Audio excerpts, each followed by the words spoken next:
పెళ్లి కూతురు వైపు అనుకుంటా తిను. అమ్మాయి వైపు అండి మీరు ఏమవుతారు అమ్మాయికి?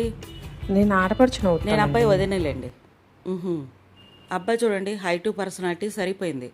మా వారైతే పెళ్లిలో సన్నగా ఉండేవారు. అవునా? పెళ్లి కాక ముందు సన్న కాపుతో లావుగా ఉంటారేంది? ఏం చదువుతుంది ఇది? మీరు ఉండండి, చెప్పేయని ఏంటానికి ఓ మనిషి దొరికింది, నేనెందుకు వదిలి పెడతాను? నేనైతే పెళ్ళప్పుడు ఎంత అందంగా ఉండేదని అనుకున్నారండి, అందుకే ఎవరిని చేసుకోను అన్నారు. అవునా? మా వారైతే అంత అందంగా ఉండేవాళ్ళు కాదు. సైట్ ఎంత ఉందో టెస్ట్ చేస్తే పోద్దేమో.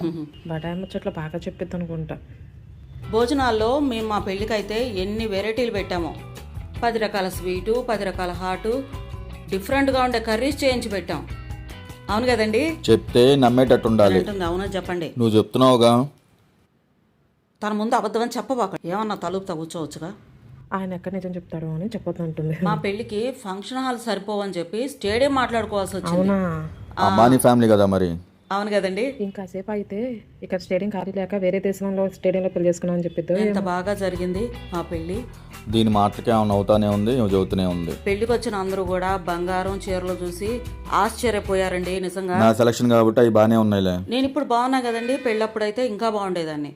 మా పెళ్లికి వచ్చిన వాళ్ళందరూ చూసి అబ్బాయి ఏం బాగున్నాడు, ఎలా చేసుకున్నావు అన్నారండి. వాళ్ళు ఆపోజిట్లోనే ఉంటారులే.